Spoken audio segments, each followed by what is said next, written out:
Sir एक myth बहुत ज्यादा अराउंड घूम रहा है कि वीट जो है वो फोकस बढ़ाता है, यदि आप वीट ले लोगे तो काम आपका बहुत अच्छे से हो पाएगा। इसके हार्मफुल शराब से ज्यादा है। अल्कोहल ड्रग के अलावा भी कोई एडिक्शंस होते हैं? एक सबसे इम्पोर्टेंट सब्सटेंस है अफीम, सर ब्राउन शुगर की क्या थ्योरी है? And they are very harmful to the person who is addicted. आजकल युवा हर व्यक्ति अपने आप को डिप्रेशन एंजाइटी से घिरा हुआ पाता है, तो उसका क्या कारण है? फाइनेंशियल घर की चुनौतियां, रेंट का कहीं चला जाना, ऐसी सब बातें होती हैं कोई कारण। सबसे बड़ा सवाल ये है कि बच्चे फंस तो जाते हैं लेकिन उन्हें निकलने का रास्ता नहीं मिलता और इसकी वजह से कई बार सुसाइडल टेंडेंसीज उनके दिमाग में उत्पन्न होने लगती तो डिप्रेशन का सुसाइड से बड़ा क्लोज रिलेशन है। डिप्रेशन बगैर कारण के भी हो सकता है। कैसी पर्सनालिटीज होती है जिनको सबसे ज्यादा ऐसी टेंडेंसीज आने की चांसेस होते हैं, सुसाइडल टेंडेंसीज हो या डिप्रेशन हो?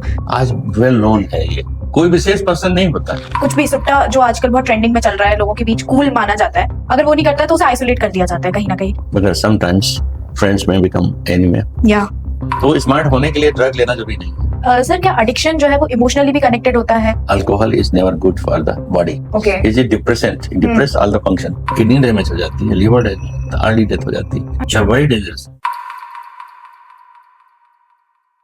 जीवन चुनौतियों से भरा है और इसी बीच हर कोई परेशान रहता है और हम यहाँ पर आज ऐसे व्यक्ति को लेकर आए हैं जो आपकी इन समस्याओं का कहीं ना कहीं तक हल निकाल सकता है।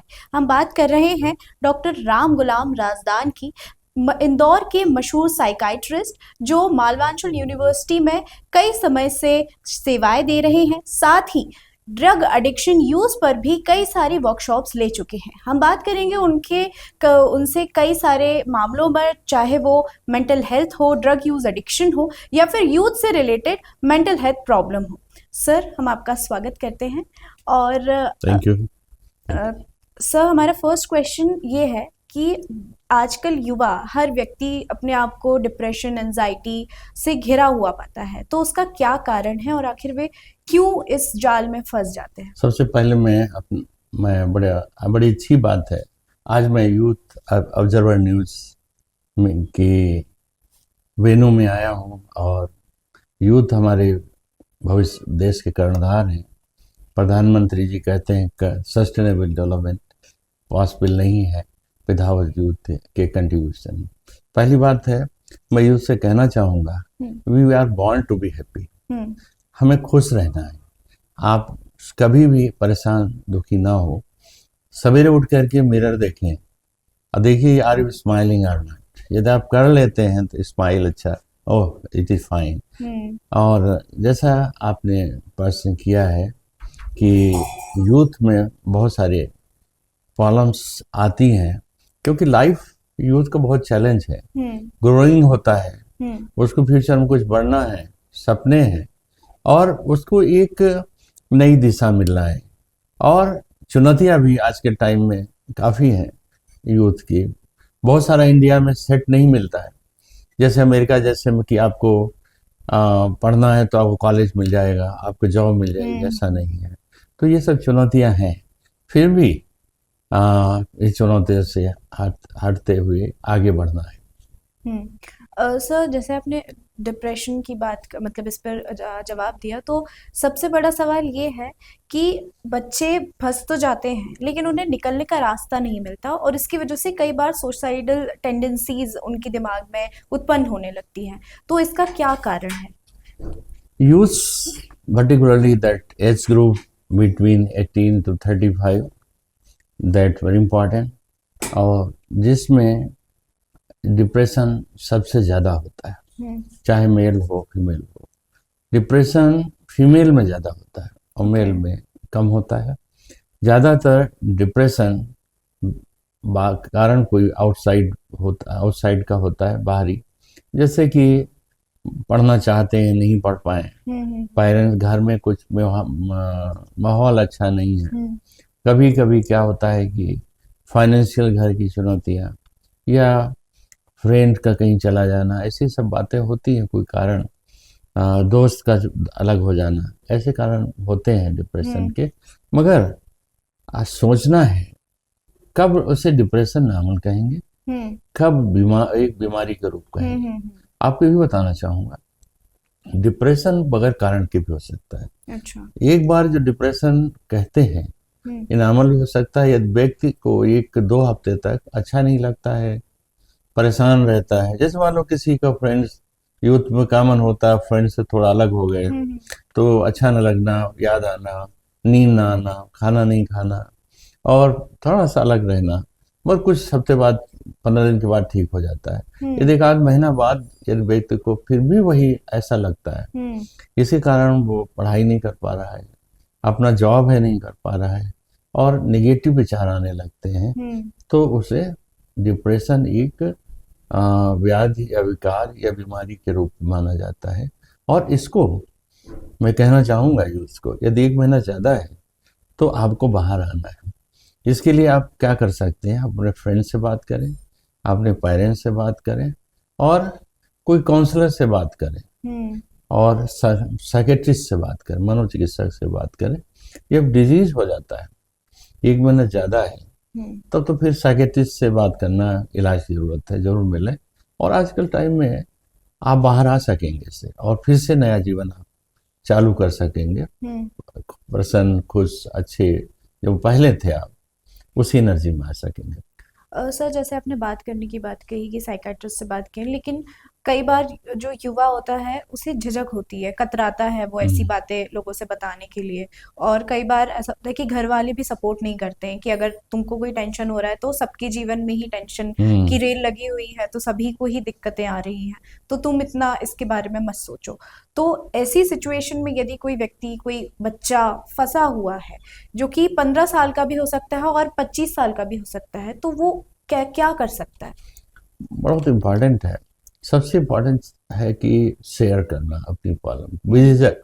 भले पेरेंट्स ने कहे, आपने बताया, हो सकता है कोई रास्ता बताए, क्यों परेशान होते हो, ये ठीक हो जाएगा। आपने दोस्तों बताया तो ठीक है, क्यों हो आप नया, कोई आपको जॉब गई है दूसरी मिल जाएगी, एक बहुत बड़ा सहारा होता है।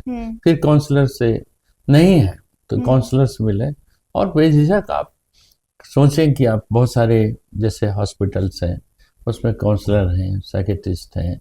आप यदि निगेटिव बात आ जाती है, यदि आप में पेसिमिस्टिक हो जाते हैं, आपका वर्किंग प्रभाव होता है, you have to meet the psychiatrist.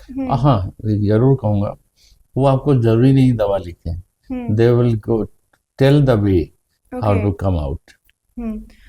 Sir, यदि जैसे वो तो व्यक्ति है वो बता सकता है, लेकिन उसके आसपास के लोग, उसकी फ्रेंड, उसकी फैमिली कैसे हेल्प कर सकती है, कैसे रिकॉग्नाइज कर सकती है कि इस व्यक्ति को डिप्रेशन की ओर ये आगे बढ़ रहा है, या हम इसे कैसे हेल्प कर सकते हैं? क्योंकि कहीं ना कहीं उसका परिवार, उसके दोस्त इस चीज में उसकी मदद कर सकते हैं यदि वो झिझक रहा है उन्हें बताने से। Yes, very important. बस फ्रेंड्स और वो लोग जो कोवर्कर हैं और जो फ्रेंड्स हैं, कोवर्कर हैं, जो उनके साथ काम करते हैं, वो सबसे पहले उसको ऑब्जर्व करते हैं कि, और पहले उनको इम्प्रेशन मालूम हो जाता है कि व्यक्ति देयर समथिंग रॉन्ग। कैसे जाने? जो व्यक्ति बहुत पहले हंसता बोलता था, मजाक किया करता था आते जाते, वो चुपचाप है, अकेला है और कभी कभी गुमसुम रहता है और चलते चलते बात कर लेता है, भाई तुम लोग जो है क्यों इतना परेशान होते हो, क्यों काम करते हो, क्या जरूरत है काम करने की। फिर मैं कुछ मानसिक बात करते हैं, जिंदगी में क्या रखा है, अच्छा, जैसे तरह की बात है, जिंदगी में क्या रखा है। अरे जिंदगी में नहीं करे कुछ, हम तो तब भी क्या फर्क पड़ता है, जिंदगी में इस तरह की बात करें, दुनिया में ना रहूं तो क्या फर्क पड़ता है, ना काम करें तो फर्क पड़ता है। ये इनडायरेक्ट कहना। और ये कहता है कि जिंदगी आप लोग खुद समझते हो बड़ी बोरिंग है, और ये क्या होता है कि जरूरी नहीं है कि आप सोचते हैं कि सभी लोग खुश रहें। इस तरह की मानसिक बातें करें, निराशा की बातें करें, गुमसुम हो, चुपचाप रहे और ऐसी बात करें कि लगता है जीवन की प्रथा रुच है। ऐसा ऑब्जर्व करने के बाद आप उसे मत छोड़ें, यू टॉक टू हिम। भाई 2-3 लोग मिलकर ऐसा ऐसा क्यों रहता, चलो बात करते हैं, क्या हो गया, मान लो पर्सन इज अखिल क्या हो गया, तुम बहुत खुश रहते थे, बहुत अच्छे रहते थे, अब भाई कैसे गुमसुम क्यों रहते हो? वो कहेगा नहीं, मैं क्यों बताऊं, अरे कुछ नहीं होता है, ऐसा जिंदगी में ऐसा हो जाता है, हम्म तो कहा भाई जिंदगी में खुश रहने के लिए है, जैसे हमने शुरू कहा, मायूसी रहने के लिए थोड़ी है, हम्म तुम ऐसे तो नहीं थे। फिर कहा अच्छा बताओ क्या हुआ, घर में सब अच्छा तो है, और तुम्हारा फ्रेंड सर्कल और जो कुछ कोई अचानक कोई बात तो नहीं है, कोई बीमारी तो नहीं हो गई जिसकी वजह से परेशान हो। धीरे धीरे धीरे करके व्यक्ति बाहर आएगा, यू टॉक टू हिम, बात करना बहुत जरूरी है। और ये लगता है वाकई में डिप्रेशन है, और पूछे अरे क्या सोचते हो, ठीक हो जाओगे, ऐसा तो नहीं बहुत निगेटिव बातें सोचने लगे हो आजकल हम्म क्या। हाँ बात आती तो है कि क्या रखा है, मैं मर जाऊं तो क्या फर्क, हम्म ये ऐसी बात कहता है। This is first indication that person may go for the depression depression and toward suicide. Suicide last जो स्टेप है डिप्रेशन का, करीब 10% 10% जो डिप्रेशन के मरीज दे कमिट सुसाइड। ओके तो डिप्रेशन का सुसाइड से बड़ा क्लोज रिलेशन है, नेगेटिविटी ज़्यादा हो जाती है देन दे, तो you that indication of that person में डू सच थिंग। तो सर कौन से ऐसे लोग होते हैं, कैसी पर्सनालिटीज होती है जिनको सबसे ज़्यादा ऐसी टेंडेंसीज आने की चांसेस होते हैं, सुसाइडल टेंडेंसीज हो या डिप्रेशन हो, जो ज़्यादा खुश रहते हैं, या फिर कैसे लोग हैं जो सबसे ज़्यादा शिकार हो सकते हैं इसका?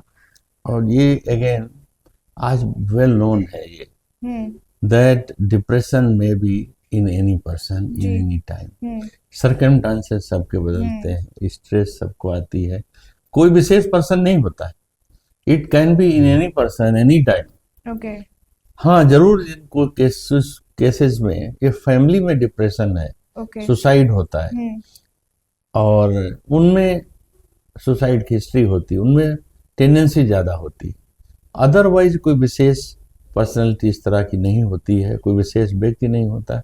Any time any person can go in depression, any time any person can come in the situation. Sir जैसे आपने कई सारे केसेस शराब से लेके ड्रग यूज से लेके भी सॉल्व किए हैं, तो आपको कौन सा ऐसा लगता है कि सबसे मेन कॉमन चीज आपको सामने आती हो? जैसे आपने बताते हैं कि आप 75% लोगों को आप निकाल देते हैं शराब के एडिक्शन से, तो ऐसी कौन सी चीज होती है जिसकी वजह से वो शराब के एडिक्शन में फंस जाते हैं? सबसे कॉमन चीज जो आपने देखी हो हर केस में।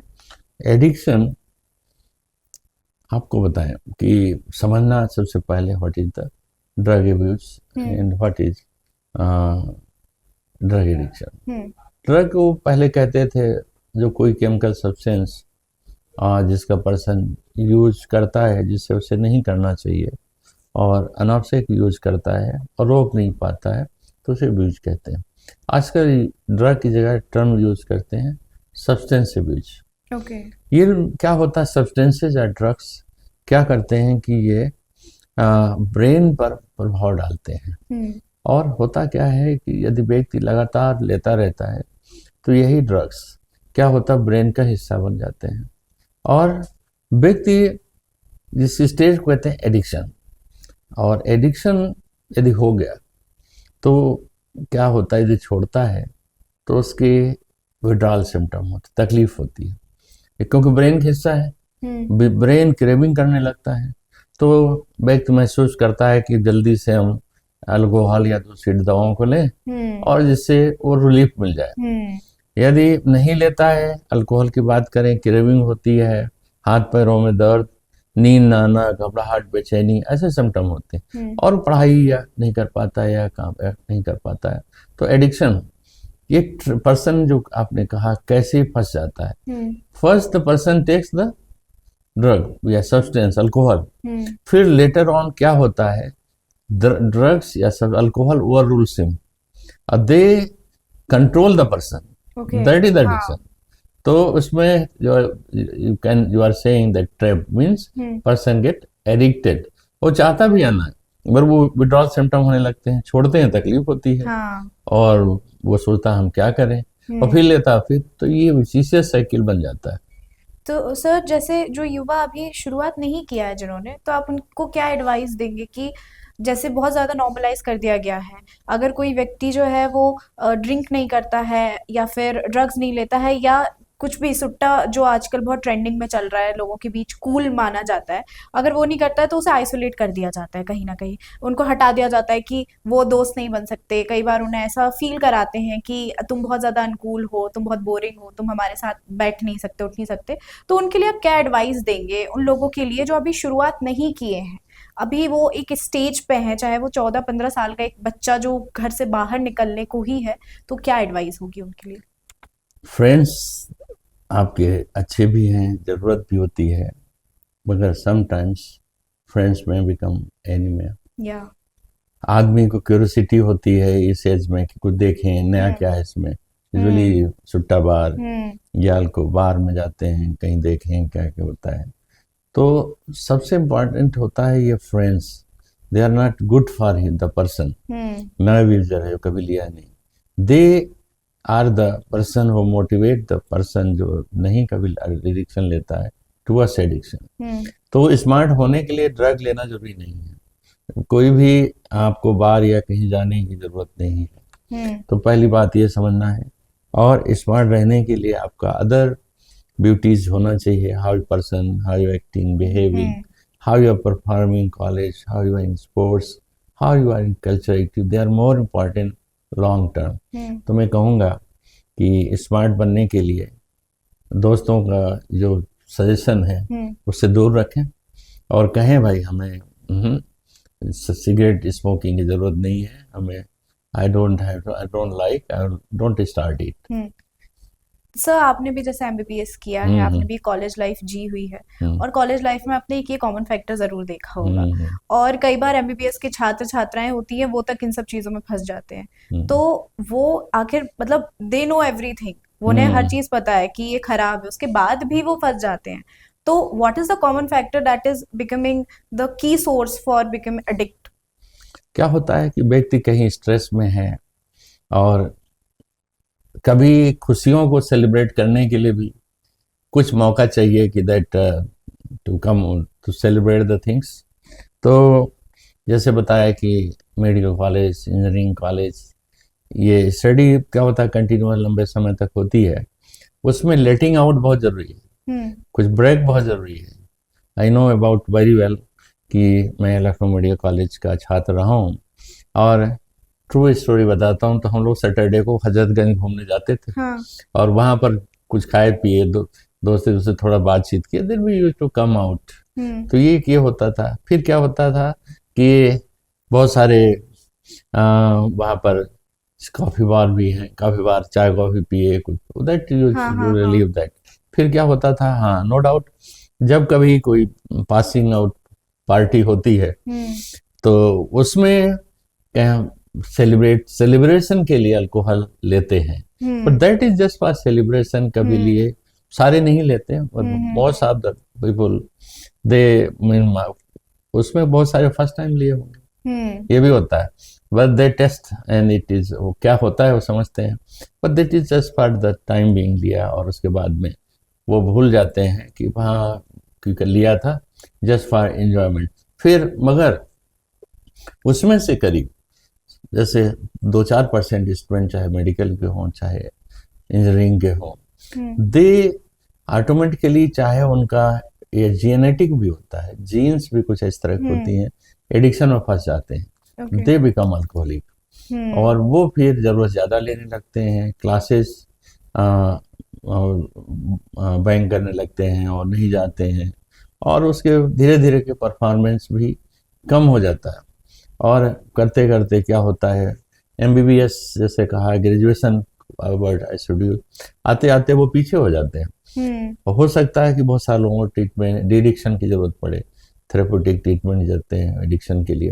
यदि उनको स्टूडेंट को, यदि वो एडिक्ट हैं, हो गए, तो फिर उनको इलाज की जरूरत है। मगर तो जो कॉमन जो होता है द थिंग्स, मैंने जैसे बताया कि कहीं किक की जरूरत होती है, थ्रिल की जरूरत होती है, तो उसमें जैसे आउटिंग, ये सब जाना, ये गुड थिंग। समटाइम्स पर्सन ले लेते हैं अल्कोहल पार्टिंग, ओके वहां तक खत्म होना चाहिए, that's enough, that's not for the intoxication. ऐसा नहीं होना चाहिए, होती है, होता रहा है, तो मेरा ख्याल है ऑनेस्टली इट विल हैपन, और वहां तक ठीक है, अल्कोहल तक ठीक है, मगर not to take other drugs, okay which are more harmful for the youths. तो सर अल्कोहल भी एडिक्शन में कन्वर्ट हो जाता है, तो आखिर वो कैसे, जैसे कुछ लोग होते हैं वो टाइमली लेते हैं कि कभी ओकेशनल बोलते हैं उसको, ओकेशनली लेते हैं कि कभी कुछ मन हो गया या कोई फंक्शन हो गया, पार्टी होगी, लेकिन कब ऐसी सिचुएशन आ जाती है कि वो कन्वर्ट होने लगता है टू द एडिक्शन? जा तो ऐसे बताएं, जैसे पार्टी में ले लिया कुछ, क्या होता है कि ओकेजन कोई सेलिब्रेशन है उसमें ले लिया फ्रेंड्स साथ, वंस ए मंथ, हाँ ट्वाइस ए मंथ, अब लगातार एक व्यक्ति लेता रहे डेली, हाँ और डेली लेने के बाद जैसे हमने बताया that become part of mind, या और एक आध महीना के बाद वो व्यक्ति comes under control of that drug, alcohol के कंट्रोल में आ जाता है, छोड़ नहीं पाता है, और उसमें बताया ना विड्रॉल सिम्टम आते हैं, घबराहट, बेचैनी, अनिद्रा, तमाम सिचुएशन ऐसी होती है कि comes under trap of alcohol. Okay तो it happens because of continuous intake, और काफी ज्यादा मात्रा में लेने से वे ट्रैप में हो जाता अगर है। हफ्ते में कोई 2 से 3 बार भी ले रहा है अल्कोहल, तो इज इट हार्मफुल या फिर उसे ओकेशनली गिना जा सकता है? बड़ी आजकल इंटरनेशनल सिनारियो को देखें हाँ को तो बहुत सारे भ्रम है। पहली बात, alcohol is never good for the body, okay is it depressant, it depress all the function. Second, इसका कोई फायदेमंद नहीं है। जब तक कई चीजें कहते हैं ना, एक पैक ले लीजिए, रेड वाइन ले लीजिए, हाँ हाँ तो बिल्कुल, आप अच्छा होता है हेल्थ के कैंसर लिए, के लिए अच्छा होता है, इसके लिए और हेल्थ हार्ट के लिए अच्छा हार्ट के होता लिए है, अच्छा होता है, मगर हाँ इसको एडवाइस नहीं कर सकते हैं। जी। रीजन भी दो पैक नहीं होते हैं, they will keep an increasing. और आई विल से अल्कोहल को नॉर्मल नहीं लेना चाहिए कि नॉर्मली वन शुड बेटर, कभी न लें, नेवर ले। ठीक है, पार्टी में कभी ले लिया, वंस से ट्वाइस से मंथ, वंस मंथ ट्वाइस से मंथ, ठीक है। एक चीज मैं नहीं चाहूँगा ज़्यादा एम्फेसाइज करना कि अपने इंडियन इस पॉपुलेशन को what is the normal limit, कैसे पीना चाहिए जब हार्मफुल नहीं है। नो, नथिंग इज गुड, तो नॉर्मल कोई लिमिट इस तरह नहीं है। रही बात जैसे वेस्टर्न पॉपुलेशन में अल्कोहल को ड्रग में कैटेगरी में लेते ही नहीं, उनको अलग ही मानते हैं that drug is alcohol is something else. तो उनमें वो क्या होता है कि बिकॉज उनकी कोल्ड कंट्रीज हैं, कल्चर ऐसी है, तो दे थिंक कि इतना हमको एक पैरामीटर इतना लेना चाहिए, जैसे आपने बताया वंस और ट्वाइस से भी लिमिटेड अमाउंट लाइक दैट।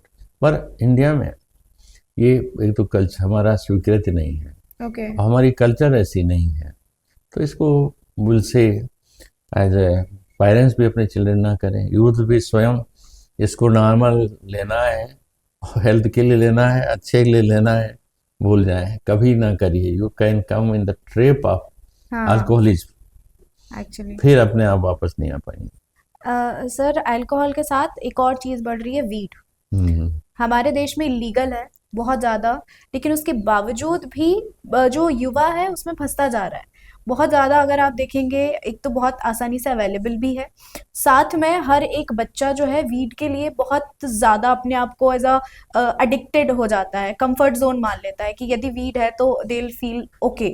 और कई लोगों ने ये तक क्लेम किया है कि वीड इज फॉर गुड, मतलब आपका दिमाग अच्छा चलेगा, कंसंट्रेशन बढ़ाएगा। तो ये क्या है और इसमें क्या मिथ्स है, क्या पूरी कहानी इससे रिलेटेड है? वीड हमारे यहाँ जो उपलब्ध है वो है गांजा, भांग, चरस एंड हसीसा है, 4 फॉर्म में होता है। जो भांग हम देखेंगे, आपको हर एक मोहल्ले में भांग की दुकान है, आप गोले रखे रहते हैं, आप जाइए, कुछ रुपए दीजिए और ले लीजिए, आप 1 गोली 2 लीजिए, 3 गोली ले लीजिए। और बहुत सारे तो मैंने देखा, जैसे इंदौर के पास, इंदौर भोपाल रोड पर जाए, पान की दुकान पे भी रखे रहते हैं, बड़ी चमचमाती गोलियों के रूप में आप पाएंगे। उसके अलावा आपको गांजा, जहाँ भी मंदिर है वहाँ पर आपको साधु पीते मिल जाएंगे, जी बिल्कुल, और उनका बगैर वो रह नहीं सकते हैं। तीसरी बात आती है कि आप इसको स्मोक भी सिगरेट के रूप में करते हैं, ये आपको आसानी से बहुत सारे क्लब्स या ब्लैक मार्केट से मिल जाता है। हमारे कंट्री में चूंकि भांग की स्वीकृत है, इसकी बैन नहीं है, जबकि है यही एक ही सब्सटेंस है। गांजा, भांग, चरस एंड हशीश ऑयल, इसमें active compound is the THC, tetrahydrocannabinol. Alcohol में तो अल्कोहल ही होता है, शराब को कहते हैं अल्कोहल होता है, इसमें THC होता है। तो THC जितना मात्रा होती है उतना ज़्यादा एडिक्टिंग होता है। गांजा उसमें, भांग में कम होती है, गांजा में आपको करीब 30% और हशीश ऑयल में करीब 90% THC होती है। तो जितना एडिक्टिंग होता है वो लेते हैं। इसी तरह आपको चूंकि स्वीकृत तो है, मगर इस हमारे यहाँ की त्योहारों पर लेते हैं, पर इसके हार्मफुल शराब से ज़्यादा हैं। जी। यूज़ को मैं कहना चाहूँगा कि आप देखेंगे, ऑब्जर्व करते हैं कि बहुत सारे मंदिर पर जाएं ये पीते रहते हैं साधु वगैरह। तो दो चीज़ें हो सकता है, because of addiction to the weed वो दे हैव बिकम साधुज। इसका एक केमिकल इफेक्ट है कि इमोटिवेशनल सिंड्रोम, ये पैदा करता है कि आपको काम के प्रति अरुचि, काम ना करें, अपने में मस्त रहें, और एक यूफोरिया पैदा करता है, मीन्स फीलिंग गुड, तो उसी में रहते हैं, तो दे बिकम साधु हो जाए लाइक दैट। तो एक तो ये करता है। तो इसलिए क्या होता है, दूसरा इसके जो बैड इफेक्ट है उसको बताना चाहूँगा। एक तो ये मोटिवेशनल सिंड्रोम है, काम ना करना, पढ़ाई ना करना, उसके अलावा दिन भर नशे में उसके रहना, उससे क्या होता है, वो कंसंट्रेशन डिस्टर्ब हो जाता है, पढ़ाई नहीं कर पाते हैं। फिर तीसरा होता है आपका, इससे साइकोसिस भी होती है, पागलपन। बड़ी इंपॉर्टेंट चीज है, करीब 1-2% जो भांग लेने वाले हैं, या कैनाबिस कहते हैं इस ग्रुप को, वीड को कैनाबिस को लेने वालों में पागलपन भी हो जाता है। और ये पागलपन ऐसा होता है कि साइकोसिस कहते हैं अंग्रेजी में, कि नेवर कम्स आउट। आप कुछ भी इलाज कर लीजिए, बाहर नहीं आता, सो डेंजरस। उसके अलावा एक और साइड इफेक्ट, केमिकल इफेक्ट होता है। यदि एडिक्ट में यदि कोई ये कैनाबिस प्रोडक्ट, इन प्रोडक्ट को लेता है लंबे समय तक, तो जो सोचता है वही लगता है उसको सक्षम दिखाई देता है। जैसे मैं आपसे कहूँ कि भाई साधु क्या चाहता है जिंदगी में, वो चाहता है साक्षात प्रभु दर्शन हो जाए, वो दिख जाए, और उनका क्या होता है, जीवन सफल हो गया। उनके लिए पूजा करते हैं। तो ये होता क्या है, ये फ्लैशबैक से, जैसे उन्होंने पिया खूब गांजा, वो लगता है कि भगवान सामने खड़े दर्शन दे रहे हैं, that they are not in fact reality, एक फॉल्स इमेज आती है, और they become more and more addictive. उनको लगता है कि हमको मिल गया सब कुछ, ये अब करना चाहिए। आपको मालूम है पिछले सिंहस्थ में करीब 3 से 4 करोड़ रुपया का साधु गांजा भांग पिए थे। तो आगे चल करके because of addiction, and that is their part of their, because of this addiction they keep on taking it। तो पहली बात यूथ से मैं कहूँगा कि आपको जिंदगी में कुछ करना है। अल्कोहल ज़्यादा नोटोरियस, आप पढ़ाई नहीं कर पाए। एक मैं स्टूडेंट के एग्जाम्पल देना चाहूँगा। एक मेरे पास एक जज साहब थे, मिलने आए और उनको बताया कि अपने बच्चे के बारे में डिस्कस करना चाहते हैं। रिटायर्ड थे, तो उन्होंने कहा ठीक है। कहा उनका बच्चा एक बेंगलोर में इंजीनियरिंग कॉलेज में पढ़ रहा था, वो पढ़ रहा था, साथ उनका भतीजा भी पढ़ रहा था। तो वो क्या हुआ कि जो उनका लड़का है उसका एबनॉर्मल एक्टिविटी हो गई, चुपचाप रहने लगा, कॉलेज जाना छोड़ दिया, अपने आप हंसता रहता है, अपने आप बातें करता है, गुमसुम हो गया, पढ़ाई छूट गई। और वो जो भतीजा था वो अटेंडिंग नॉर्मली, तो 3-4 महीना बाद देखा वो तो कोई गड़बड़ है। तो उन्होंने जाकर मालूम किया हॉस्टल में जाकर कि ही टेकिंग वीड्स। फिर उसको लेकर के आए और ही वाज ट्रीटमेंट किया, उसको छुटाया, उसको डिटॉक्सिफाई किया। Then I took about year to come back to normal situations. So this is the youth का। ये बड़ा ऐसी कंडीशन ना जाए जैसे इस बच्चे के बारे में मैंने बताया।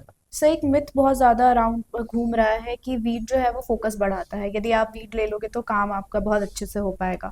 तो व्हाट इज, हम बहुत सारे चीज़ों को अमेरिका जैसे कंट्रीज से जो है कंपेयर करते हैं। वहाँ क्या हो गया है कि बहुत सारे आपके देखेंगे, ये शराब चाहे बंद करना, तो एक बार गवर्नमेंट शराब बंद कर देती है पर फिर भी कहीं ना कहीं शराब आती रहती है, लोग एडिक्ट जो हैं मिलती रहती है उनको, जब पनिशमेंट होता है तो भले ना लें। उसी तरह जो अमेरिकन कंट्री वगैरह में तो क्या हुआ कि उन्होंने नहीं लीगलाइज नहीं था, मगर इलीगल जो बेचने वालों ने इतना कर दिया कि गवर्नमेंट ने सोचा इसको लीगल ही कर दे, वैसे कोई डेट तो होती नहीं, भले लोगों की जिंदगी खराब हो। तो इसका एक इफेक्ट होता है यूफोरिया।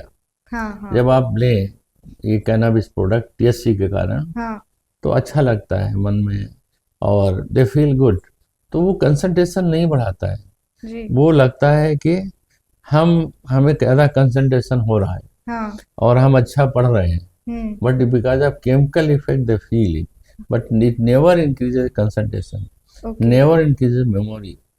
अदरवाइज क्या हो, सभी रामानुजम हो जाए, बिल्कुल सभी हार्वर्ड हो जाए, ये ऐसी ड्रग कभी आज तक कोई ऐसी ड्रग नहीं बनी है जो नॉर्मल आप जैसे यूथ्स को एक दे शुरू मेडिसिन कुछ साल तक यू बिकम रामानुजम या हार्वर्ड हो जाए, नेवर हैपेंस। तो it is a myth. It is myth. Sir क्या एडिक्शन जो है वो इमोशनली भी कनेक्टेड होता है, चाहे वो टॉक्सिक पेरेंटिंग हो या फिर बचपन में कोई स्ट्रेस हो, कोई ट्रॉमा हो, ऐसे रिलेटेड कोई इश्यूज आपके सामने आए हैं?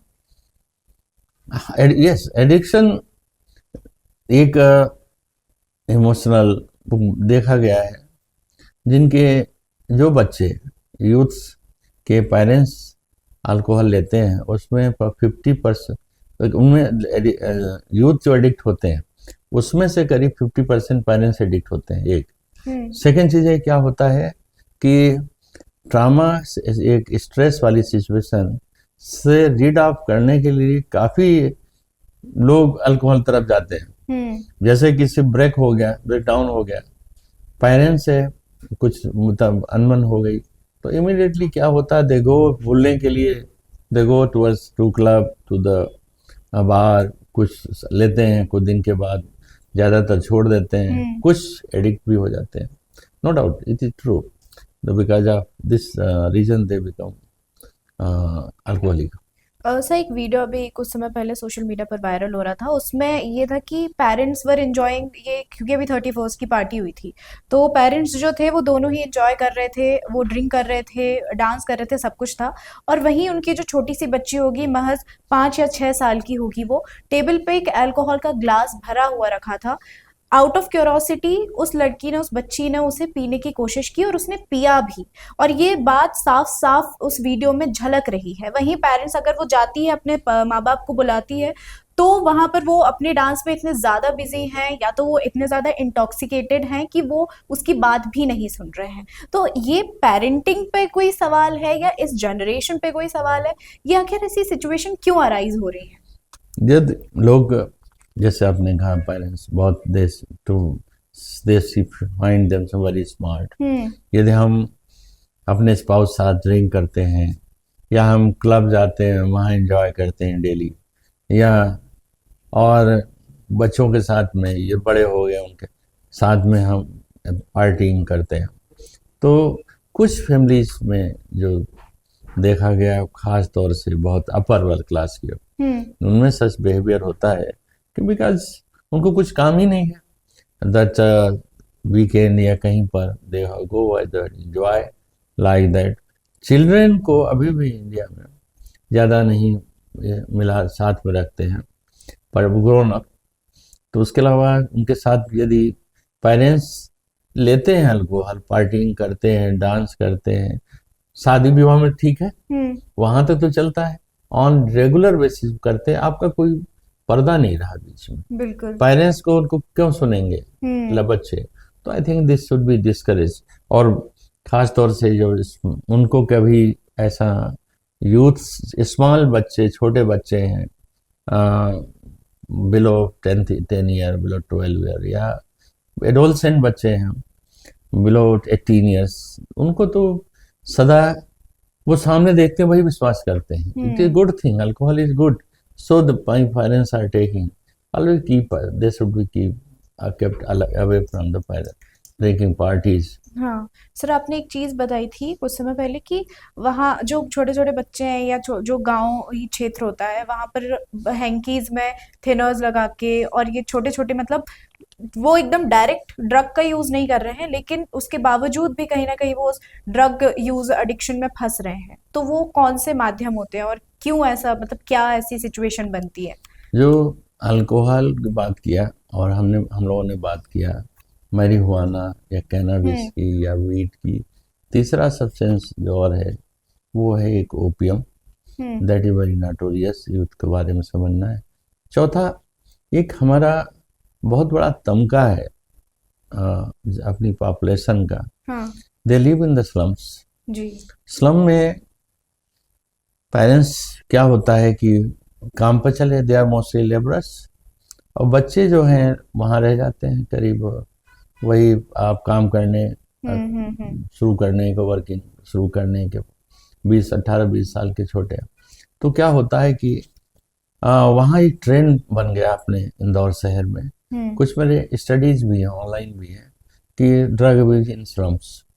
तो उसमें वहाँ के बच्चे क्या करते हैं कि बहुत आसानी से एक कुछ वोलाटाइल सब्सटेंसेस कहते हैं, जैसे कि थिनर, नेल पॉलिश रिमूवर और इस तरह की चीज़ें। तो ये सब्सटेंसेस क्या होता है, पेट्रोल, ये वोलाटाइल, जैसे क्या होता है आप ले, और आपको देखा होगा जैसे पेट्रोल ज़्यादातर लोगों को भरते समय खुशबू गाड़ी अच्छी लगती है हाँ। इनको, उसी तरह बच्चों को उनको लगता है अच्छी लगती है। हाँ। तो उसको क्या होता है, कुछ दोस्त उनके ले रहे होते हैं और वो साथ में लेना वो भी शुरू कर देते हैं, तो वो बैठे रहते हैं। हाँ। तो कुछ स्कूल नहीं जाते हैं और ये सूंघते रहते हैं, दे अच्छा। Become addicted to it.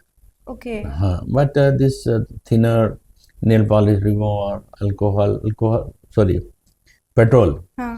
और इसका दे बिकम एडिक्टेड। पेट्रोल तो ज़्यादातर नहीं लेते हैं बच्चे, और थिनर ये सब लेते हैं, और वहाँ पर सेलर भी दुकान बेचते हैं, फ्री में दे देते हैं, आप जाकर लेते रहें। और बच्चों की बहुत बुरा हाल है, ये बच्चे यदि आप 1 तो 3 साल लेते रहें, किडनी डैमेज हो जाती है, लीवर डैमेज हो जाता है, अर्ली डेथ हो जाती है, अच्छा। या वेरी डेंजरस। और ये इसके लिए तो हमारा ख्याल है यूथ बहुत चीज़ें कर सकते हैं एडिक्शन दूर करने के में भी, कंट्री को में आके डेवलपमेंट में योगदान देंगे ही। ड्रग प्रिवेंशन में कर सकते हैं, स्लम एरिया में यदि जा करके भी उनको मोटिवेट करें, पेरेंट्स को भी इसको बंद करें, ये उचित नहीं है, और उनको कुछ ही बच्चों के कुछ पढ़ाई लिखाई इसमें वो हेल्प करें, जोड़ दें। तो फिर मेरा ख्याल है कि एक हमारा बहुत बड़ा पॉपुलेशन है स्लम की। आपको पता है कि अब करीब बताएं यूथ को, करीब मोर देन 20% पॉपुलेशन इंदौर की स्लम में रहती है। 20%, 20। तो उनमें सारी प्रॉब्लम एडिक्शन की सबसे अलग तरीके के उससे बेटर बना सकते हैं। ज़रूरत है कि यूथ आगे आए, और एडिक्शन क्षेत्र में ये स्लम एरिया वगैरह में, इसमें भी उनको बच्चे जो पढ़ाई लिखाई में मोटिवेट कर सकते हैं, उनको रोकने में मदद कर सकते हैं। This is one of the important जो आपने बताया, एडिक्टिंग सब्सटेंस जो कि यूज होता है, बट वेरी डेंजरस। सो ये बहुत ज़्यादा इजीली अवेलेबल भी हो जाते हैं ये मार्केट में। थिनर यूज़ करना कोई इलीगल काम नहीं है, क्योंकि ये कई सारी चीज़ों में भी उपयोग होता है। और जब वो लोग एडिक्टेड हो जाते हैं तो उससे बाहर निकलने के कैसे सॉल्यूशंस होते हैं? क्या कैसे पेरेंट्स निकाल सकते हैं यदि उनके पास साइकाइट्रिस्ट नहीं है, और यदि वो खुद से ही काम करना चाहते हैं तो कैसे वो एडिक्शन से बाहर निकल सकते हैं? यूजुअली बहुत सारे सोशल ग्रुप इनके साथ काम करते हैं, काउंसलिंग करते हैं, और उनको मोटिवेट करते हैं कि आप पढ़ाई लिखाई बच्चे ध्यान दें। That easily they can be, उनसे बाहर लाया जा सकता है। हाँ, जहाँ एडिक्शन है, एडिक्टिंग सब्सटेंस है, वहाँ ड्रग पुशर हैं, दैट इज देयर बिजनेस। ये थिनर लेता है व्यक्ति तो उसको बेचना उसके लिए बिजनेस है। तो उसको सबसे इम्पोर्टेंट चीज़ इवन जो अपना प्रशासन है, तो उसको भी कंट्रोल करते हैं कि सेलिंग ना हो, वहाँ रोकथाम की ज़रूरत है। और ज़रूरत है कि उनको ये सोशल एक्टिविस्ट या आपके सोशल ग्रुप आकर के मोटिवेट करके बाहर, easily they can be kept away from the addicting substances. पर कुछ समय कैसे किल करें, स्कूलिंग वहाँ चालू किया जाए, कुछ शिक्षा दिया जाए, कुछ चीज़ें सिखाई जाए। I think that's very important. Sir जैसे एडिक्शन की बात की तो एडिक्शन में एक और चीज़ आजकल बढ़ रही है, फेक डोपामाइन। कि अगर कुछ दुख होता है, स्ट्रेस होता है, तो सुट्टा ब्रेक तो एक कॉमन चीज़ हो चुकी है कॉर्पोरेट वर्ल्ड में, लेकिन साथ ही लोग रील्स देखते हैं, कंटेंट देखते हैं, साथ में कई बार ऐसा होता है कि शॉपिंग पे चले जाते हैं। तो ये फेक डोपामाइन उनके लिए उनके दिमाग पे किस तरीके से हावी हो सकता है? देखिए, जैसे मैंने बताया, we are want to be happy. हाँ। प्लेजर कोई से के लिए ये जो डोपामिन जो केमिकल सब्सटेंस है, ये ब्रेन में एक्टिव होता है तो फिर व्यक्ति को अच्छा महसूस करते हैं। हाँ। ये कम होता है then person become depressed. It is हाँ। साइंटिफिकली। तो आर्टिफिशियल हैप्पीनेस है। हाँ। आपको नॉट बैड आइडिया, यदि आप कभी लगता है कि हम बोर हो रहे हैं तो कॉफी शॉप चले जाएं, चाय पी लें, ये कर लें, दोस्तों के साथ मिलकर गपशप लगा लें, हाँ। यह तो अच्छा है। मगर ये एक उससे, और यदि हम क्यों बोर हो रहे हैं इसको थोड़ा समझें, कैसे बाहर हो, and that has to be understood. You can see movie, one can see the various type of the for short period of time, no doubt. Movie कभी जाना अच्छा है, कभी ब्रेक के लिए अच्छा है, और कभी बोर हो रहे हैं फ्रेंड साथ चले गए, it is good, but not go for the सुट्टा बार। वहां नहीं जाना है आपको। अल्कोहल, शराब जहाँ बिकती है ऐसी जगह नहीं जाना है, that is not good. Sir तो अल्कोहल, ड्रग के अलावा भी कोई एडिक्शंस होते हैं कि जो हमारे मेंटल हेल्थ को बहुत ज़्यादा खराब कर सकते हैं? मैं यूथ्स को कहना चाहूँगा, सबसे बड़ा इम्पॉर्टेंट, आज जो अल्कोहल की बात किया, कैनाबिस की बात किया, और जैसे वीड्स कहते हैं, तो इस एक चौथा जो और वोलाटाइल सब्सटेंसेस से बात किया, एक सबसे इम्पॉर्टेंट सब्सटेंस है अफीम, ओपियम, ओपिएट्स भी कहते हैं। एक ये नेचुरली प्लांट से निकलता है, और उसके मिल्क से, कैप्सूल होके मिल्क से निकाला जाता है, और इसको क्रूड फार्म में भी लोग लेते हैं। उसके अलावा इसी से बहुत सारे सिंथेटिक और कंपाउंड बनाए भी गए हैं, और दे आर मोर एडिक्टिव। इसके बारे में यूथ को जानना जरूरी है। They are just like heroin, और इसी तरह से रिलेटेड दूसरे सब्सटेंसेस हैं। कामनेसिस जो अब्यूज होता है वो है जो कि very dangerous, that is the heroin या brown sugar. It is diacetyl morphine होता है। मॉर्फिन भी है एक कंपाउंड जो कि दवा के रूप में, इंजेक्शन के रूप में देते हैं, that is use for pain killer. पर इसमें जो कंपाउंड है, खासतौर ब्राउन शुगर, ये जो हैं, लोग इसको डाई स्टाइल मॉर्फिन को या ब्राउन शुगर को स्मोक के रूप में लेते हैं। अच्छा। हाँ, इंदौर शहर में ये कम से कम यहाँ होंगे 2-3 लाख लोग लेने वाले हैं। और आपको बताएं, ये इतना एडिक्टिंग सब्सटेंस है, यदि पर्सन 4 दिन ले 5वें दिन ही बिकम एडिक्ट।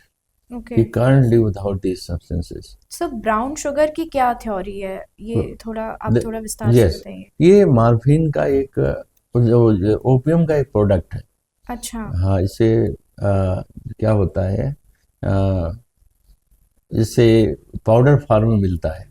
तो सर ये जो ब्राउन शुगर जो हेल्थ के बेसिस पे ली जाती है, वही ब्राउन शुगर है या कुछ और है? नो नो नो नो, नहीं, ब्राउन शुगर इसका नाम है। ओके। स्मैक, स्मैक, उसको ब्राउन कलर है इसलिए कहते हैं। ब्राउन शुगर अपने अपने कंट्री में तो बहुत सारे लोग ब्राउन शुगर जो शुगर फार्म लेते जानते भी नहीं है। तो brown sugar in fact term use किया जाता है एडिक्शन, ओपियम कंपाउंड, जिसे स्मैक कहते हैं। और ये बहुत सिंथेटिक है, बनाते तो उससे हैं, ओपियम क्रूड ऑयल से, इट इज सिंथेटिक और ओपियम प्रोडक्ट है। ये opium product they are very addictive and they are very harmful to the person who is addicted and harmful to their life. Okay. कारण क्या है, आप किसी ने लेना शुरू किया तो 5 दिन तक तो लिया, और 6ठे दिन उसके बगैर रह नहीं पाएगा। He will start searching कहाँ से लें। तो एक सबसे बड़ी इम्पॉर्टेंट चीज़ आपको बताएं, इंटरनेशनल लेवल पर ये selling of the this addicting substance is big business. हाँ। आपको सबसे बड़ा बिजनेस है आपका क्रूड ऑयल, सेकंड बड़ा बिजनेस है आपका आर्म्स, थर्ड बड़ा इंटरनेशनल पर है ये ड्रग्स, ब्राउन शुगर एक्सेट्रा। जी। तो आपको बताएं at international level there are large big racket which pushing this substances to our country. एक तो गोल्डन ट्रायंगल है अफगानिस्तान, पाकिस्तान और ईरान के बीच, दूसरा बर्मा, लाओस, वियतनाम वाला है। ये दोनों जगह से आता है इंडिया में, और इतना बड़ा रैकेट है कि आपको वो यूथ को एडिक्ट बनाता है, माइंड इट। वो जो रैकेट है दे क्रिएट पर्सन एडिक्टेड, क्योंकि 5 दिन तक फ्री दे दिया और 6ठे दिन क्या हुआ, वो डिपेंडेंट हो गया, फिर उसको खरीदने लगता है। मतलब इतना कॉस्टली है कि एक दिन की डोर 1000 रुपीज है। तो वो पर्सन जो कि लेबरर है, जो कि कमाता है करीब 10-15 हज़ार, हाउ विल बी परचेजिंग, मगर परचेज करना है, चोरी करने लगता है, घर के सामान बेचने लगता है, और इस तरह वो अपना एडिक्शन में आ जाता है और उसके बाहर निकल नहीं पाता। सो यूथ के लिए मैं कहूँगा, यद्यप अपने इंदौर शहर में काफ़ी यूथ में तो उतना ज़्यादा नहीं है जितना कि बहुत सारे एरियाज में है, कॉमन पॉपुलेशन, लेबर क्लास, उसमें हेल, लाइफ इज हेल। कुछ नहीं करते हैं, सिर्फ ब्राउन शुगर लेते रहते हैं, दे रिमेन होम, कुछ नहीं, चोरी चंडाली करते हैं या कैसे भी पैसा कमाए। उनका परिवार क्या होगा? एक परिवार जो 30,000 रुपया कमाता है और पूरा बेस जो है इसमें लगा देता है, हाँ। बच्चे क्या खाएंगे, कैसे? अपने जब वो बर्तन बेच देते हैं, अपने वाइफ के गहने बेच देते हैं, और life become very much cripple. तो यूथ में एडिक्शन ब्राउन शुगर का है, मगर वो जो एडिक्ट हो जाते हैं और फिर उनकी लाइफ फेल हो जाती है जी। वो कहीं भी नॉर्मल ट्रैक पर नहीं आ पाते हैं। The treatment is not so easy, usually hospitalise करना पड़ता है डिटॉक्सिफाई करने के लिए। दिस इज वेरी इंपॉर्टेंट जो डिस्कस कर आपने किया, दैट स्मैक और ब्राउन शुगर। जी। Brown sugar is smack, addicting substance, जो कि हाईली एडिक्टिंग सब्सटेंस। तो सर, ड्रग एडिक्शन के अलावा क्या फोन एडिक्शन भी एक बड़ी समस्या बन रही है मेंटल हेल्थ को लेकर? एक बिहेवियरल एडिक्शन कहते हैं इसे, कि मतलब उन चीज़ों से एडिक्शन, बार बार उसके बगैर नहीं रह पाना। हाँ। जैसे कि ये ड्रग्स है, it might be phone, it might be internet, और इसके अलावा गैम्बलिंग आजकल इंटरनेशनल लेवल पर गैम्बलिंग इनको एक डिसऑर्डर माना जाता है। तो large number of children, large number of the youths, they become addicted to this gambling or the क्या कहते बैटिंग। हाँ। बैटिंग बहुत इम्पोर्टेंट, बैटिंग। और उसमें क्या होता है कि उनमें बहुत बड़ा मनी जरूर लगता है, और उसमें पेरेंट्स उनको बाद में पता चलता है कि हाँ इतना पैसा लगा दिया। कई लोग, आपने कई बच्चे इंदौर में सुना होगा कि बच्चे ने एक बताऊं, बच्चे का अभी इंदौर में आए थे 4-6 महीना पहले, उसने फादर के से पैसे चुरा लिया, पता चला उसको बैटिंग करना था। अच्छा। और ज्यादा डांटा, ही कमिटेड सुसाइड। ये हाल इंदौर की बात है, करीब 4-6 महीना के पहले आया। दैट वाज, वो उसको कितने साल का होगा वो? ही विल बी 7-8 साल, वो ही विल बी करीब 10-12 इयर्स ओल्ड। 10-12 years old, 10-12 साल का बच्चा था। It was in the news, he committed suicide, क्योंकि क्या पता चल जाए तो क्यों करे, ही जंप फ्रॉम द हाइट।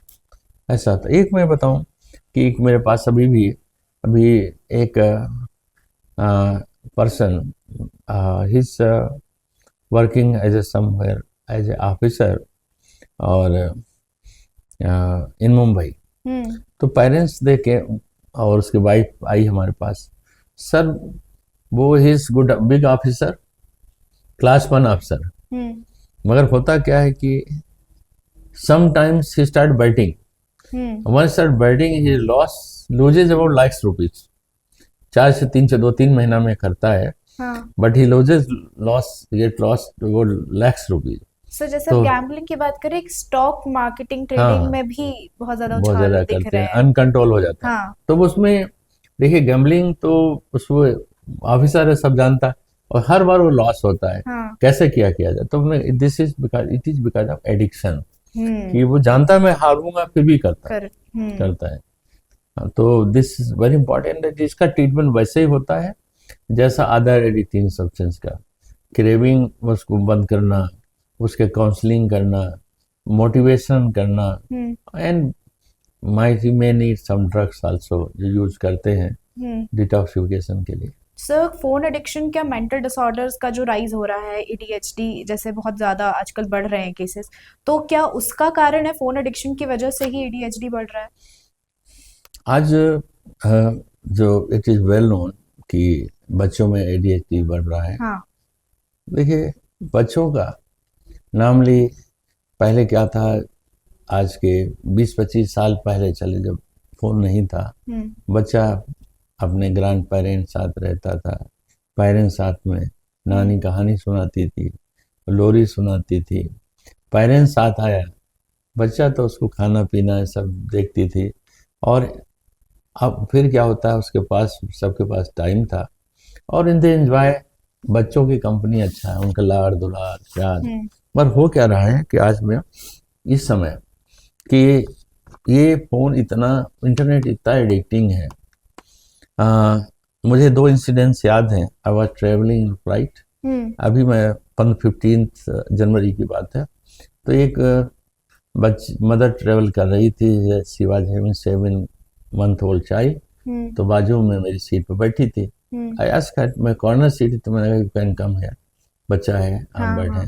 तो शुरू हुआ फ्लाइट, तो बड़ी एजुकेटेड लेडी थी, सो इंजीनियर समवेयर, तो उसको वो मालूम था कैसे उसको करना है, फीडिंग करती रही। फिर उसके बाद में बच्चे को उसने फीडिंग किया, सब कुछ किया। फिर उसके बाद फ्लाइट जब उड़ी तो उसके बाद में नहीं चुप हो रहा है, तो उसने क्या किया, अल्टीमेटली उसके सामने फ़ोन दिखाना चालू कर दिया। बच्चा जो है ही बिकम काम एंड क्वाइट। पर मदर्स क्या कर रही हैं कि जहाँ खुद अपना बिजी है, बात करना, किचन बिजी है, बच्चे को मोबाइल दे दिया और रील दे दिया और देखता रहता है। आप उसको हटा नहीं सकते उसके सामने। उसको वही विड्रॉल सिम्टम होते हैं, इरिटेबिलिटी, ये सब उतना इस समय उसको देना ही देना है। बिकॉज ऑफ दैट सोचिए वो लर्निंग था जा रही है, और अननेसेसरी एक्सपोजर की जगह से बच्चे थोड़ा गुस्सा वाले होने लगे, आपकी बात सुनते नहीं है, और क्या होता है, हाइपर एक्टिव हो रहे हैं। कुछ हाइपर एक्टिव डिसऑर्डर की लेवल तक चले जाते हैं। बच्चे लंबे समय तक फोन का एक्सपोजर मदर करते रहें जी, तो दे बिकम डिसऑर्डर आल्सो। तो सर क्या अडल्ट्स को भी इसकी प्रॉब्लम हो सकती है? एडल्ट्स में रेयर होता है। अच्छा। हाँ, रेयर, मैच्योर हो जाता है। हमारी ब्रेन की maturity completes by age of 18।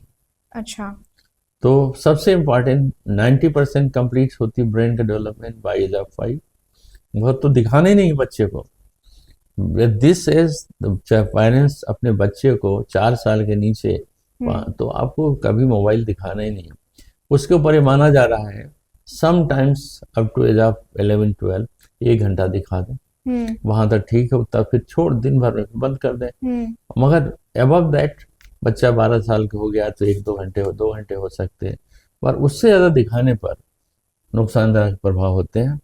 और आजकल जो हाइपर एक्टिव बचपन देख पेरेंट्स बना रहे हैं by exposure to the mobile, internet, by showing them reel, cut off from the other mother, इन सब से, तो दैट्स वेरी इम्पॉर्टेंट। एक चीज़ और है, एक बच्चा अभी ट्रीटमेंट के लिए आया था, तो उसमें क्या था कि वो रोज़ पेरेंट्स क्या करते थे, पढ़े लिखे कम थे, मजदूरी चाहते हैं, तो वहाँ पर उसको किनारे बच्चे को करीब 8-10 साल का था, तो उसको बैठा देते थे, मोबाइल दे देते थे। फिर उसने क्या किया, धीरे धीरे बात करना ही कम कर दिया, चुप हो गया, मोबाइल भी देखना बंद कर दिया, और टोटली सिवाज अब्जॉर्ब, इसको कहते हैं ऑटिज्म। तो ये भी बच्चों में डिसऑर्डर काफ़ी कॉमन होने लगा है, ऑटिज्म भी। तो these are harmful, the side effect, complication of the, you see, जो हमारे डेवलपमेंट पे हैं, we have to be very cautious. Sir actually एक प्रॉब्लम सामने आ रही है अडल्ट्स के बीच कि वो किसी चीज़ को लेकर बहुत देर तक फोकस नहीं रह पाते हैं।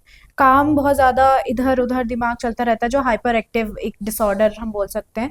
तो अडल्ट्स में ऐसी सिचुएशन क्यों राइज हो रही है एकदम से कि वो किसी चीज़ पर एकदम फोकस नहीं रह पाते, कॉन्सेंट्रेट नहीं कर पाते हैं, और यदि कुछ बात कर रहे हैं, बात करते करते एकदम से भूल जाते हैं कि वो क्या बात कर रहे थे। तो ये वाले सिम्टम्स जो आते हैं, ये क्यों हो रहा है, कैसा, इसकी क्या एडवाइस होगी? आप एडल्ट की बात करें, सबसे इम्पोर्टेंट है we must have normal sleep about 7 hours. Okay. सोना है। सेकंड चीज़ है ये है, जो जो समय जो काम करना है वो करें। आप मान लीजिए 5 बजे अपने ऑफिस से आते हैं, तो be with family for 2-3 hours, बच्चों के साथ बात करें, गेमलिंग उनके साथ गेम दूसरे खेलें, या उनके साथ आप टीवी भी देख सकते हैं, जो जिस समय करना है। और डिनर रात में सभी टाइम लें, सभी टाइम से सब करना है। वीकेंड में आपको फ्री पीरियड भी चाहिए for going outing with children like that. लोग क्या होने लगा है कि आज व्यक्ति काम तो करता है अपना, मगर हम रात में सोने गए, हाँ। तो पता चलता है कि मोबाइल हाथ में है, वाइफ सो रही है और खुद देख रहे हैं। हाँ। हम तो कई बार पेशेंट आते कि हमें इंसोम्निया है। आई नो अबाउट, बहुत इम्पॉर्टेंट है स्पाउस के साथ में, इफ वन स्लीप्स, तो मेरा ख्याल है कोई स्लीपिंग पिल की जरूरत नहीं, टुगेदरनेस इम्पॉर्टेंट होती है। अब वो देखते रहते हैं तो उसको वाइफ को भी सम टाइम दे आल्सो गेट डिस्टर्ब, चलो वो सो गया, देख रहा तो वो सो जाता, दैट रात नींद नहीं पूरी होती। सेकंड आने के बाद फिर आप मोबाइल में लगे हैं। पहले क्या था कि आपको ये सब इतना नहीं था एंगेजमेंट, तो कोई दोस्त आ गए, बात करते थे, ग्रैंड पेरेंट्स से बात करने, हंसी मजाक करते थे। तो ये मेन कारण ये है कि अपना प्रॉपर जो उनकी लाइफ स्टाइल है, पर्सन को they are not getting normal sleep, normal way. जैसे ऑफिस में भी गए तो आपको वर्क करना है, उसके साथ गपशप भी लगाना है, तो that's also very equally important. आप वर्क कर रहे हैं, जो ब्रेक पीरियड है, chit chat, sharing the things, enjoying something, ये इम्पोर्टेंट। वहाँ का बर्डन घर पर न लाए, वो वहाँ का बर्डन यहाँ लाते हैं, यहाँ लेकर के उसको फिर समय नहीं कि आउट कैसे करें स्पाउस के साथ में, ये है।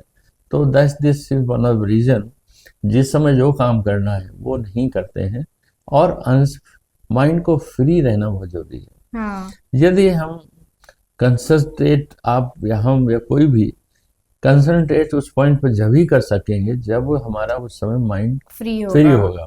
इफ दे आर ऑक्युपाइड, बाहर से आए, घर में वो क्या होता है, वही चीजें लगी हैं, वो भी नहीं, लेटिंग आउट होती हैं, वाइफ से भी नहीं किया, उनको भी टाइम नहीं दिया, बच्चों को नहीं दिया, तो चलती रहती हैं। तो जो बात आपने कहा कि वो इरिटेबल हो जाते हैं और कंसंट्रेट नहीं कर पाते हैं, बात करते करते भूल जाते हैं, माइंड कहीं और रहता है, zoned out रहते हैं ज्यादातर टाइम, बिकॉज माइंड फ्री नहीं रहता। एंड सर लास्ट क्वेश्चन, और हम यहाँ पे इसको खत्म करते हैं इस कॉन्वर्सेशन को, कि अगर जैसे आज के टाइम पे जो काम है वो बहुत ज़्यादा, एक तरीके से हम देख सकते हैं कि वो 10 जो पहले 8 घंटे की शिफ्ट होती थी वो आज कन्वर्ट होकर 12 घंटे की हो गई है, कंसीडरिंग ट्रैवलिंग, ये वो, अगर हम मेट्रोपॉलिटन सिटीज़ की बात करें तो उसकी वजह से इंसान जो है उसमें नींद, जो एक बहुत बड़ा फैक्टर हमारे मेंटल हेल्थ को हेल्दी करने में यूज़ करते हैं, उसको ही पूरा नहीं कर पा रहा है। लाइक वो 4-5 घंटे की नींद ले रहे हैं और फिर उसके बाद फिर अगले दिन वही शेड्यूल, फिर आते हैं वापस फिर 4-5 घंटे की। तो ये शुरुआती दिनों में तो ठीक है, बट आगे चल के इसके लॉन्ग टर्म इफेक्ट क्या हो सकते हैं?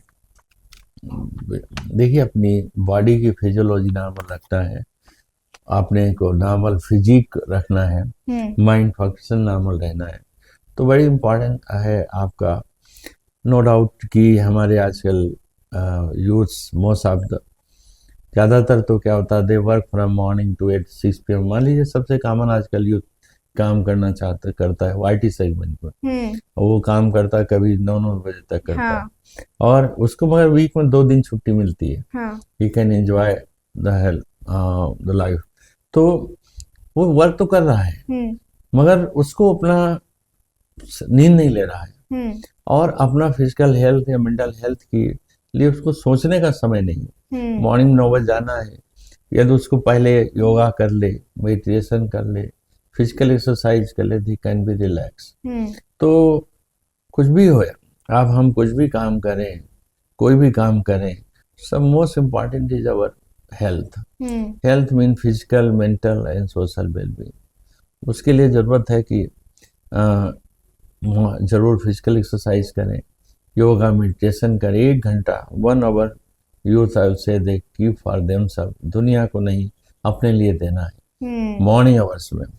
और ट्राई कि वो जो ऑफिस का बर्डन है इतना ऊपर ना जाए, ओवर हेल्प ना करे, आपको कंट्रोल ना करे कि ये सब प्लेजर, ये सब चीज़ें भूल जाए। हाँ हो तो you can change the job. आजकल देखिए, हम मानते हैं कि हम डेवलप हैं, हम बहुत अच्छा अपने एम्प्लॉय करते हैं ये, और सैलरी अच्छी है, मगर यदि आप उसको कोई भी कंपनी ले लीजिए, अपने एम्प्लॉय को आपको स्ट्रेस देती है। हाँ this is I think harming to the youths and other our population. No doubt IT sector के बारे में ज़रूर मैं कहना चाहूँगा, बाकी वेल नोन मैं हूँ, इसके बारे में बहुत सारे लोग आते हैं कि इसमें ओवर स्ट्रेस्ड है, हाँ और उसमें इस सुसाइड रेट भी काफ़ी उनमें होती है, डिप्रेशन भी काफ़ी उनमें काफ़ी होता है, तो टाइम नहीं रहता अपने लिए हाँ लेटिंग आउट। सो फिर भी कहूँगा, यदि इसको आपको 7 घंटा जरूर नींद लें जहाँ तक हो, फिजिकल एक्सरसाइज करें 1 hour for your self, for physical exercise, for your yoga and meditation, that's why, and take proper diet. ये लोग आईटी सेक्टर के लोग टाइमली अपनी डाइट भी नहीं लेते हैं, कभी बुला लिया, आजकल ये भी है फ़ोन से बुला लिया कुछ भी, हाँ आप फ़ोन क्या है जोमेटो, और जो चाहे खा लिया, हाँ जब हाँ चाहे हाँ चाय coffee. This is not good.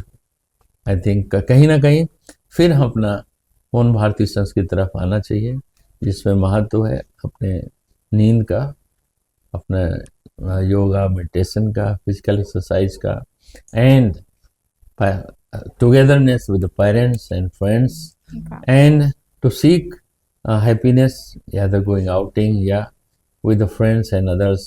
That's very important. Okay, thank you so much sir. हमारी बात बहुत लंबी चली और काफ़ी जो बहुत इंपॉर्टेंट टॉपिक्स थे जो यूथ हमेशा सुनना चाहता है, हमने उसको कवर किया। कई सारी ऐसी बातें भी थी जो हर कोई अपने पेरेंट्स को, अपने दोस्तों को नहीं बता पाता है। तो ये डायरेक्ट अवेयरनेस, ये डायरेक्ट मैसेज उन सभी युवाओं के लिए है जो हर दिन अपनी ज़िंदगी में तड़प रहा है, हार रहा है, लेकिन उसे हार नहीं माननी है। और जैसे सर ने बोला है कि life is for being happy. तो अगर आप खुश हैं तो सब कुछ स्वस्थ है, सब अच्छा है। तो कठिनाइयाँ और सारी समस्याएं आती रहती हैं, आएंगी, लेकिन आपको खुश रहना है। सर ने काफ़ी सारी हमें ऐसी बातें बताई हैं कि आप कैसे खुश रह सकते हैं, आप कैसे अपनी लाइफ में आगे बढ़ सकते हैं, एडिक्शन से कैसे छूट सकते हैं। तो इन बातों को ज़रूर ध्यान दीजिए, यही हमारी एडवाइस होगी। और यूथ ऑब्जर्वर का एक सेगमेंट है लोगों को अवेयर करना, हर युवा तक पहुंचना जो अपने इस बंद कमरे में घुट रहा है, उस तक पहुंचने की हमारी ये पहल है। तो हम ऐसे ही कई सारे लोगों को लेकर आएंगे जो आपकी ज़िंदगी को और बेहतर बना सकता है। धन्यवाद।